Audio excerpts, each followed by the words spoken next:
Hello, good morning बच्चों। आज की क्लास कक्षा 8 के लिए मैथ से अभ्यास 10D चतुर्भुज की रचनाएं।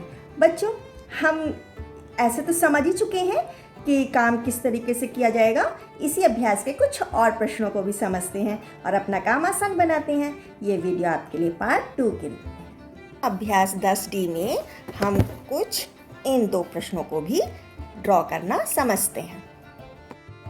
अब बच्चों, अभ्यास 10D में तीसरा प्रश्न है, चतुर्भुज PQRS की रचना कीजिए, जिसमें PQ बराबर 3.5 सेंटीमीटर, QR बराबर 6.5 सेंटीमीटर, कोण P और कोण R बराबर है 105 डिग्री के और कोण S वो है 75 डिग्री का। अब हमारे पास बच्चों कोण Q नहीं है, तो कोण Q निकालने के लिए हम वही काम करेंगे जो हम अपने पिछली वीडियो में सीखे थे। तीनों कोण को हम जोड़ लेंगे और 360 में से घटा देंगे।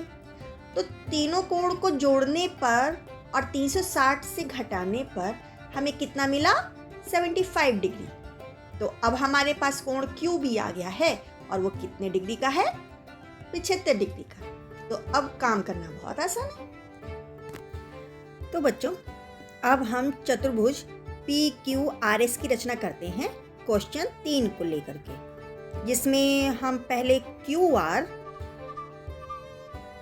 खींच लेते हैं। वो हमारे कितना है? 6.5 सेंटीमीटर है।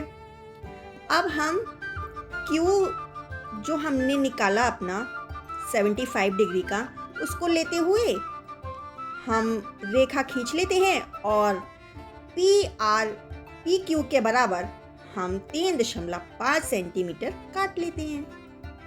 इसी तरीके से R पर हम कोण बनाते हैं और वो कोण है 105 डिग्री का और लाइन खींच लेते हैं।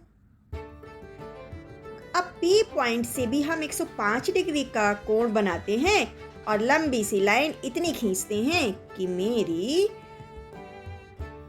R वाली रेखा कट जाए। अब ये पॉइंट मेरा RS आ जाता है। जब हम इसको नापते हैं तो S हमें 75 डिग्री का मिला हुआ है, तो बिल्कुल ये मेरा 75 डिग्री का ही नाप मिल जाती है। तो बच्चों, कितना आसान है PQRS की रचना करना, तो समझ आया ना? अब बच्चों, चौथा प्रश्न है, एक चतुर्भुज ABCD बनाइए जबकि BC 5.5 सेंटीमीटर, CD 4.1 सेंटीमीटर, कोण A 70 डिग्री, कोण B 110 डिग्री और कोण D 85 डिग्री है। AB और DA को नापिए। तो हमको क्या करना है? इसको हल करने के लिए पहले सभी नाप हमें लिख लेनी है और हमें इसको भी मेंशन कर देना है कि AB और DA मुझे नापना है। तो बच्चों, यहाँ पर क्या है कि कोण A मिल गया, B मिल गया, D मिल गया, कोण C रह गया। तो अब मैं इसको कैसे निकालूंगी? 360 डिग्री में से मैं ये कोण A, B और D के योग को घटा दूंगी। तो जब मैंने योग किया तो 265 आया। अब 265 जब मैंने 360 डिग्री में से घटाया तो मुझे कितना मिला? 95 डिग्री मिला। अर्थात मुझे कोण C 95 डिग्री मिल चुका है। अब मैं क्या करूंगी? क्योंकि मुझे कोण दे दिए गए हैं तो अब मैं अपना काम स्केल और प्रोट्रैक्टर से करूंगी। बच्चों, मैंने BC अपना 5.5 सेंटीमीटर खींच लिया और यहाँ पर काट दिया। अब मेरे पास पॉइंट है B और C। तो मैं क्या करूंगी? B पर मेरे को 110 डिग्री का कोण बनाना है और C पर मुझे 95 डिग्री का कोण बनाना है। तो बस अब मैं ये B पॉइंट को प्रोट्रैक्टर के मिडिल में रखूंगी और इधर से चलूंगी और ये मैं 110 डिग्री तक नाप कर पॉइंट लगाऊंगी और एक लंबी सी रेखा में खींच दूंगी। ठीक है, अब मुझे ये कोण 110 डिग्री का मिल गया। अब ऐसे ही मैं अब C के एंड पॉइंट पर ये प्रोट्रैक्टर का मिडिल पॉइंट रखूंगी और अब मुझे इधर से चलना है। तो 95 डिग्री मुझे पॉइंट मिला और मैंने एक लंबी सी रेखा C को मिलाते हुए खींच दी। ठीक है, तो अब मुझे C कोण कितना मिल गया? 95 डिग्री मिल गया। अब मैं CD लेने के लिए मुझे कितनी नाप दी गई है? 4.1 सेंटीमीटर। तो स्केल से मैं 4.1 सेंटीमीटर नापूंगी और पॉइंट लगा दूंगी। अब मैं यहाँ पर काट दूंगी, ये मेरा D पॉइंट आ जाएगा। अब D कोण मेरा कितना है? 85 डिग्री है। तो मैं क्या करूँगी?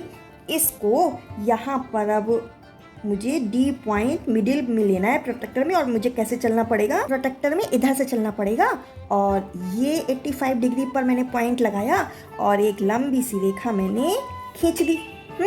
अब क्योंकि मैं ए बी पहले ही खींच चुकी हूँ तो ये मुझे यहाँ पर कटा, ये मेरा ए पॉइंट आ गया। अब जब मैं अपना ये कोण नापती हूँ तो ए कोण मुझे कितना दिया गया है? 70 डिग्री का। तो क्या मेरा काम सही है? इसको चेक कर लेते हैं। तो हम अब क्या करेंगे? इधर से चलेंगे तो ये मेरा 70 डिग्री पर आ जाता है। तो इसका मतलब अब ये मेरा चतुर्भुज ABCD एकदम तैयार है। अब मुझे काम क्या करना है? AB नाप कर लिखना है और DA नाप कर लिखना है। तो AB जब मैंने इसको नापा तो मुझे मिला ये 4.4 सेंटीमीटर का। ठीक है, तो मैंने नाप कर लिख दिया। अब मैं DA नापूंगी। तो DA जब मैंने नापा तो ये मुझे 7.5 सेंटीमीटर का मिला। तो ये भी मैंने लिख दिया। तो मेरे को आंसर अब क्या मिल चुका है? AB बराबर 4.4 सेंटीमीटर और DA बराबर 7.5 सेंटीमीटर। तो बच्चों, यहाँ पर आपकी अभ्यास कंप्लीट होती है। आई होप कि आपको समझ में आया होगा। फिर भी कोई कन्फ्यूजन है तो कमेंट बॉक्स में ज़रूर लिखिए, मैं आंसर करूँगी। Best of luck.